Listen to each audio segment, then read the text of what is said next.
Good morning, everyone, and happy Friday. If you're wondering why we're starting really early this morning at 9 instead of 11:30, my guest today is from Bulgaria, and I'm super excited to invite her to Mavens of Manufacturing. Her name is Blagovesta, and she is the co-founder and CEO of Fabrico, and most of our conversation is going to be around maintenance and helping manufacturers with any of their maintenance problems. But Blagovesta, thank you so much for tuning in with us on Mavens of Manufacturing. I think it's pretty late there. It's around 5, I think, where you're tuning in from. Yeah, it's 5 o'clock. Thanks as well for having me, and it's really a pleasure to be joining. So can you give us a little bit of background information about your expertise and how you ended up in manufacturing? Because you started out in business development and finance. So how did that lead you to what you're doing now with Fabrico? I think I entered through the back door, which is a bit like not the typical way, but my development as a finance manager and then business development manager led me to create my own software company, working on AI solutions and different softwares for manufacturing. And one of the things, of course, we were doing mainly solutions for manufacturing, but we were working with other industries as well. The thing that really pulled me into manufacturing was one of some projects that we were doing in predictive maintenance, which turned out to be something very difficult to implement, because really the people who are working on the shop floor have such deep knowledge, so much information. So the machines, for them, it's very difficult to be better than the people. So accumulating this knowledge is difficult. And we realized, talking to some clients, that there is a huge lack in digitalization in the manufacturing process in terms of maintenance. So whatever advance and digitalizations and AI and these futuristic topics you want to implement, you cannot do them without the data. And having the correct data from the people is something important. So we created Fabrico, which is a maintenance management software where technicians can manage their daily tasks and respond to calls from the operators and report everything that's happening to them and to the machines in a lean and smart way. And coming from the software side, it's for many years already, my work is really to stay there with the technicians and follow what are their needs and create the best solutions for them. So based on where you're located, can you give us a little glimpse of like the state of manufacturing in Bulgaria? Like, are you just strictly talking to Bulgarian technicians, or are you talking to other technicians within other countries? To be honest, our solution is global. We have clients in Europe, in US, in other parts of America, in Asia as well. It's quite widespread because, in my opinion, it's the good UX that helps us go abroad. But my insights, starting from Bulgaria and then spreading around, is they're quite similar. In Bulgaria, for sure, the manufacturing is quite development. It is Eastern European country where big manufacturing global companies have their sites here, because it's still manufactured in EU, but the labor costs are lower and it's a bit cheaper than producing in Germany, for example. And that's why it's a very good destination. And we have really one of the top manufacturers having sites here. And also in Bulgaria, we have very innovative atmosphere, a little bit less strict processes in terms of innovations. And it's really easy to do pilots here. So many of the manufacturing companies say, it's easier to implement this solution in Bulgaria, and then we'll spread it to the whole group. So it's good. But what I see is still that going from Industry 4.0 to Industry 5.0 is Mhm. is still ongoing everywhere, and everywhere there are different silos of data that has not been digitalized already. So it's ongoing process everywhere. There is not you wouldn't say there is a perfect region. Let's say in Germany everything is digitalized, or in the US everything is digitalized. It's there Mhm. are different silos, and it will never stop. I guess it will be a process that will continue. So, from your observation and experience, what's something the tech world is still not understanding about manufacturing environments, and how are you bridging those gaps?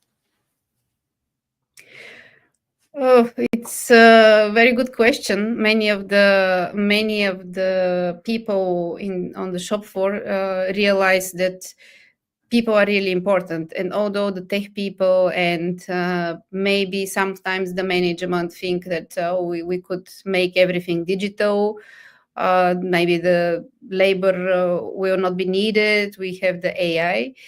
Many of the processes are not cannot be changed so dramatically. Of course, all the digitalization helps a lot, but especially in the maintenance part and the Mhm. technicians, they are like the physicians, the doctors of the system in manufacturing.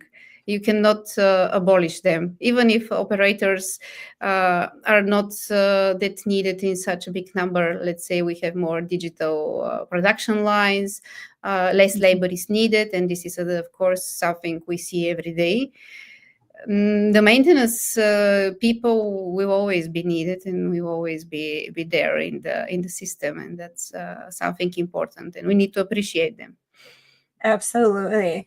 On the software developing side of thing, what's the biggest mistake some software developers make when trying to serve manufacturing? Not going there.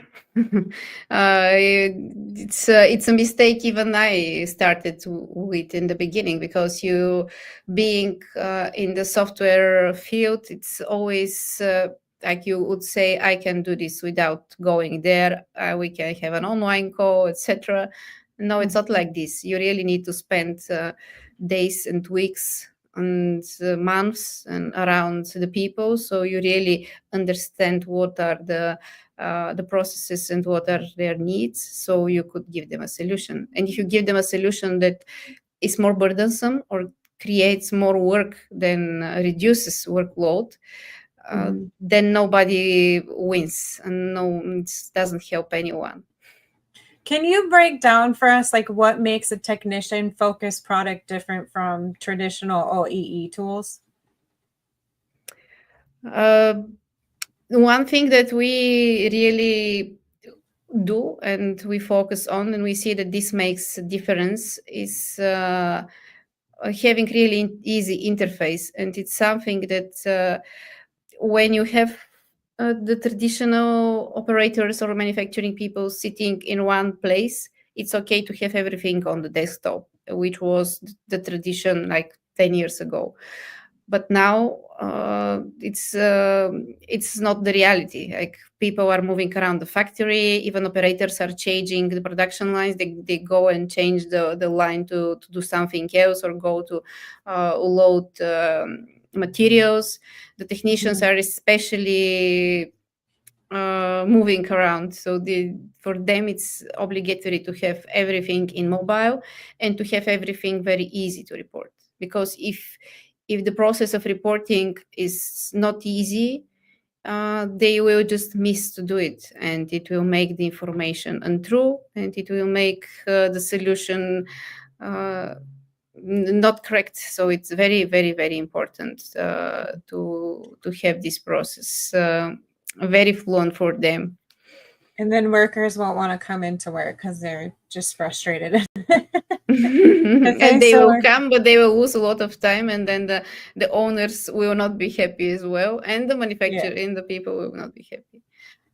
You've worked with some pretty well-known names within automation and even manufacturing as a whole. What have those types of partnerships taught you about scale and group problem solving within predictive maintenance? Yeah, we work with clients like ABB, Schaeffler, Hitachi, AkzoNobel, and different like global brands. We work in the electronics, aerospace industry, uh, FMCG, like places where quality is really important, and it might be critical for, it might be saving lives. What I see is that being a trusted supplier or advisor to these companies requires a lot of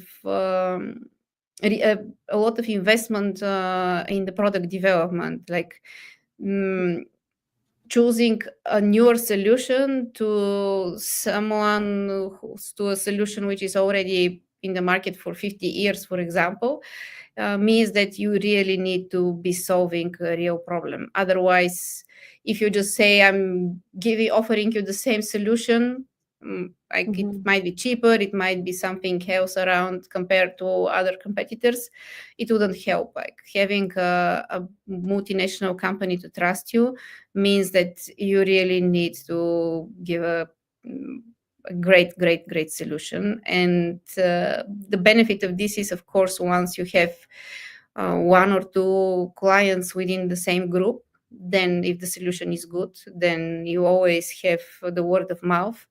And as one of our advisors said some years ago, that when you go to ABB, if you do well and they like you, everybody will learn. But if you fail, everybody will learn as well.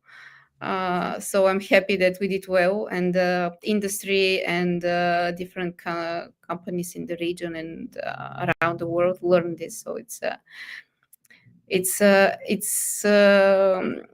was a successful case for us.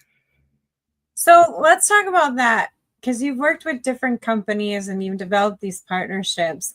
And I think one of the hard things to grasp is when you have all of this data and you don't really know what to do with that data.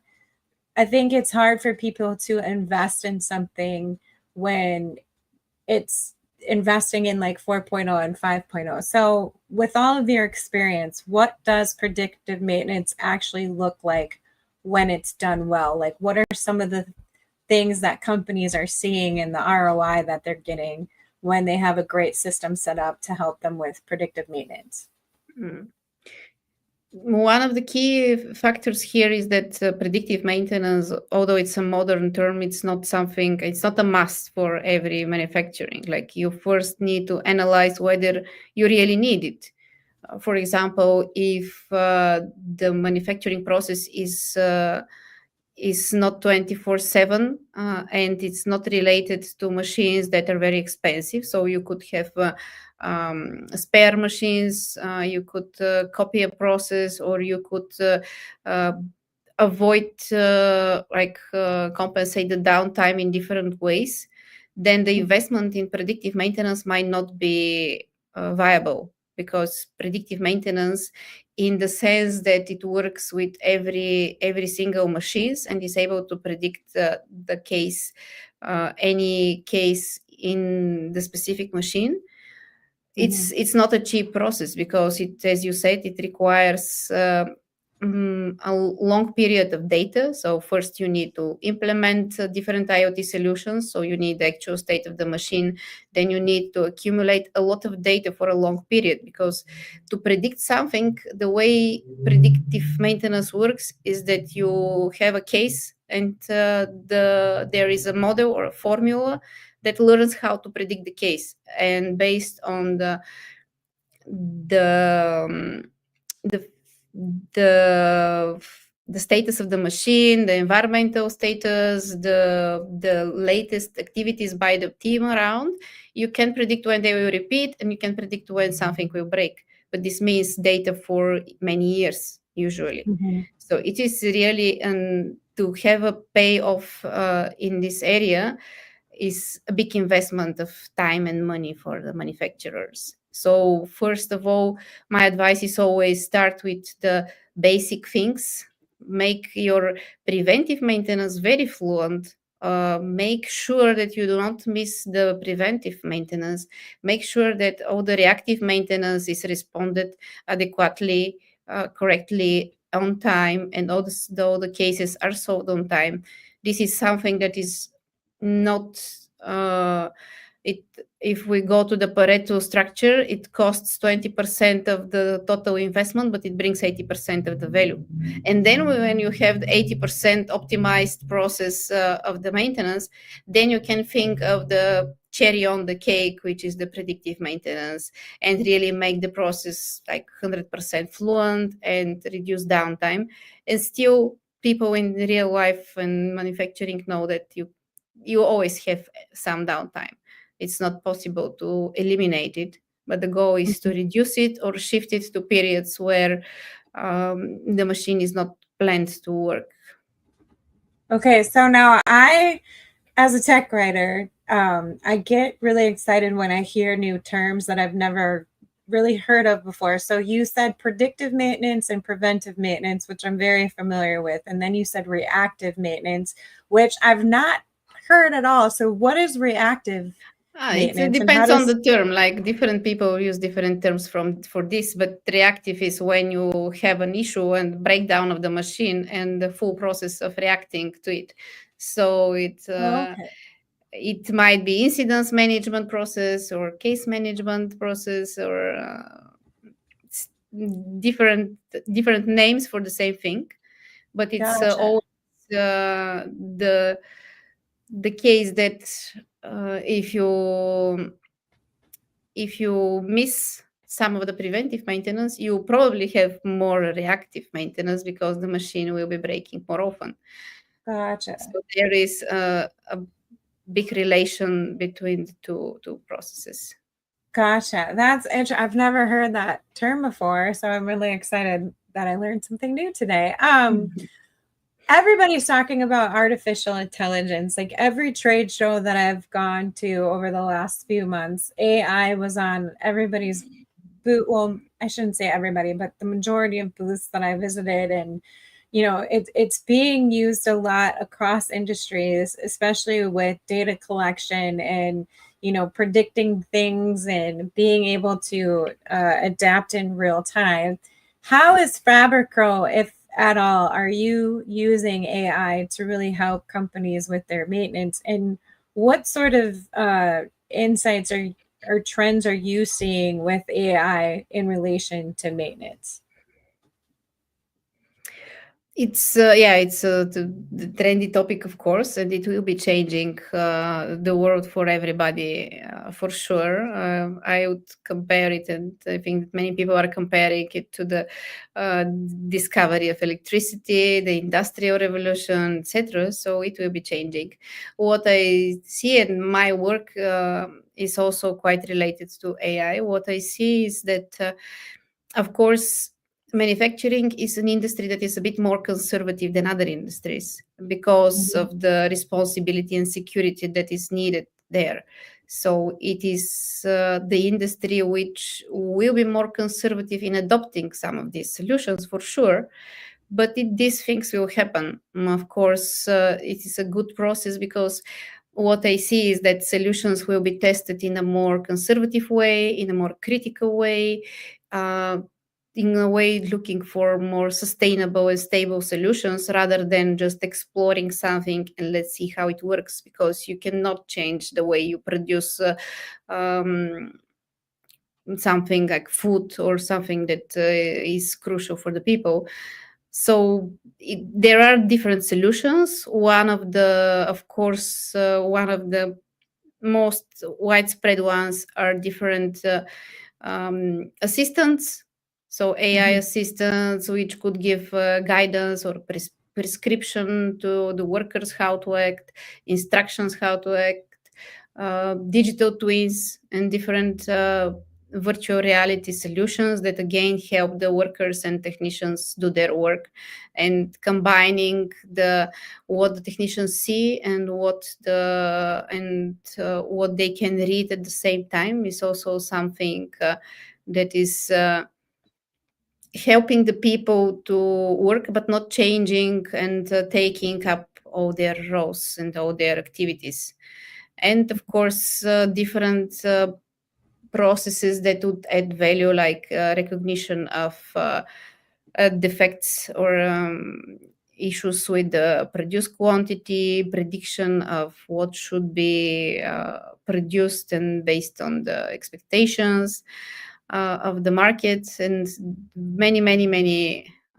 many cases. But still, they a little bit go around the core processes and still do not change the core processes, because we have many production lines that are digitalized and they take a lot of the process. But this is structured digitalization. Is not artificial intelligence which takes up the decision of what we will produce and how we will produce it. Maybe one day in the future, in the next 10 years, maybe this will change as well. But the core processes are still managed by people for the sake of security and sustainability. So I want to touch on that a little bit, and you did kind of touch on it a little bit earlier in our conversation, but I there's a lot of, and we lost your image there, Blagovesta. I don't know if you shut your camera off. Yeah, I'm here. Just a second. So, yeah, I'm here. I'm listening. Sorry. No, we're totally fine. But there's a lot of conversations around, so the general public, they have a lot of fear in some of these buzzwords that we're using, especially in automation and artificial intelligence. And I don't know how it is in Bulgaria, but here in the United States and some of North America, people are afraid that, like, oh, well, this is going to take my job.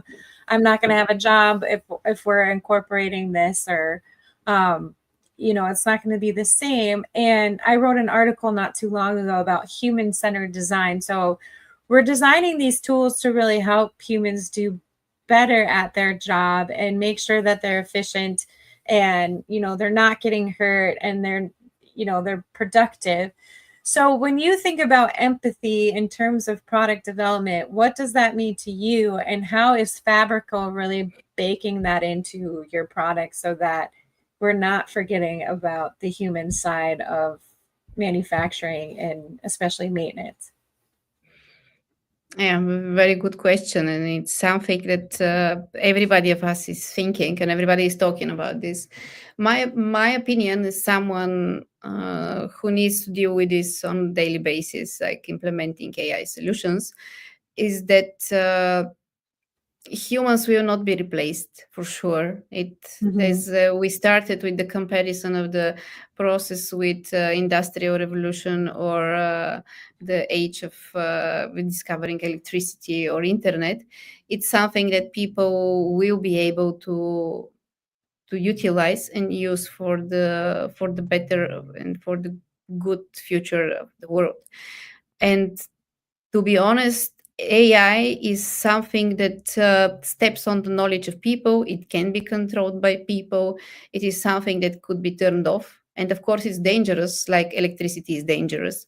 But without the people, you cannot let the electricity do everything. And you would say that maybe the having electricity will make the machines self-sustainable and they can work alone. But it didn't happen like this. So there will be enough work for everybody.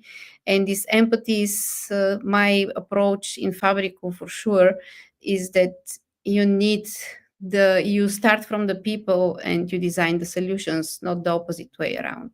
So you always need the people to listen to their needs, because AI is still copying.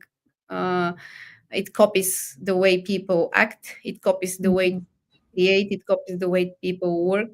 But without the people, the AI cannot create something that a human hasn't created. It's just able to work with more data quickly than us. But it's just this. So looking forward, what's your prediction for how technicians' jobs will evolve with tech like Fabrico? What we are implementing now and we're releasing with some clients is like AI assistant. Our philosophy is really that you need to help the people do their job. And my vision is that technicians will always be needed, because even if in places, in the most digitalized factories I've been to, where you have almost like no operators, all the machines operate on their own. You always have technicians. So for sure, they will be there and they will be helping the machines the way physicians and doctors are helping people. But their work will be easier and they will have more information to make the decisions, because in the same way the work of physicians and doctors is changing. Like how do we see it? This area also developing in the same way. Doctors now have more tools to verify a disease, to confirm the condition, to make a correct estimation. So using those tools will make their work easier and more stepping on real data. Very cool. Well, Blagovesta, I really appreciate the time that you've taken, especially all the way across the world. But is there anything that we haven't hit on, or were you waiting for a question from me that I didn't ask or may have missed? I don't know. It's always a broad topic, and as you said, it's always touching on the hot topics of the day is also a very good thing, and on the AI as well.